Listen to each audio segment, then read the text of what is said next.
નવસારી શહેરમાં ધોધમાર વરસેલા વરસાદને કારણે જનજીવન પ્રભાવિત। શહેરના દરેક રસ્તાઓ પર પાણી ભરાતા મુશ્કેલી।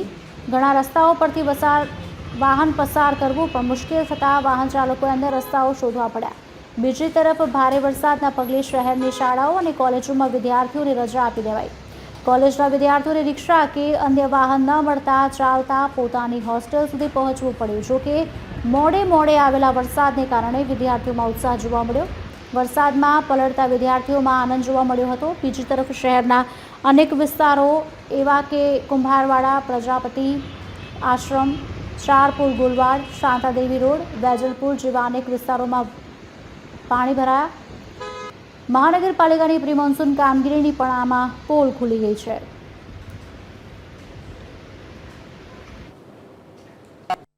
રસ્તાઓ પર સમગ્રપણે પાણી ભરાઈ ગયા છે। વાહનો ચાલી શકે તેવી પરિસ્થિતિ નથી અને હાલમાં તો આગામી સમયમાં વધારે વરસાદ પડવાની સંભાવના છે। શાળા કોલેજોમાં તાત્કાલિક રજા આપવામાં આવી છે। સુરત તથા અન્ય શહેરોને જોડતા રસ્તાઓ પણ બંધ થઈ ગયા છે અને વિદ્યાર્થીઓ હાલમાં ચાલીને અને અમે પોતે પણ ચાલીને આવ્યા છીએ અને શાળા કોલેજોથી પણ વાહન વ્યવહાર મળતો નથી અને નવસારીમાં સંપૂર્ણપણે કહેવાય કે વરસાદે મોરો આપી દીધો।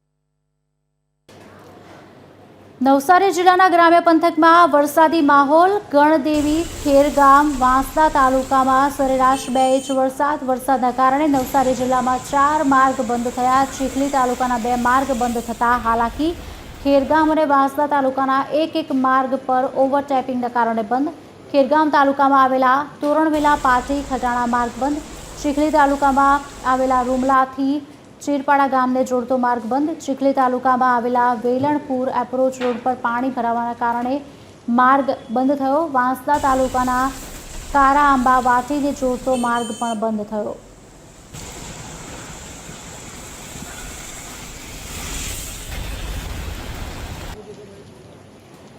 નવસારી જિલ્લામાં આજે વહેલી સવારથી જ ભારે વરસાદ। ખાસ કરીને આદિવાસી વિસ્તારોમાં મેઘમહેર જોવા મળી રહી છે।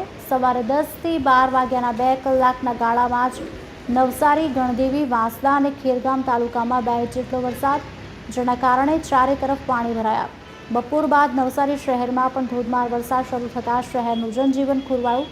વરસાદના કારણે શહેરના રસ્તાઓ પર પાણી ભરાયા। જિલ્લાના 4 મુખ્ય માર્ગ પર પાણી ફરી વળતા તેને વાહન વ્યવહાર માટે બંધ કરવામાં આવ્યો। નવસારી ગણદેવી માર્ગ પર ઈચ્છાપુર નજીક વરસાદી પાણી ભરાતા વાહન ચાલકોને અવરજવર માટે મુશ્કેલી પડી રહી છે। ભારે વરસાદ અને ઓછી વિઝિબિલિટીના કારણે વાહન ચલાવવું પણ મુશ્કેલ બન્યું છે।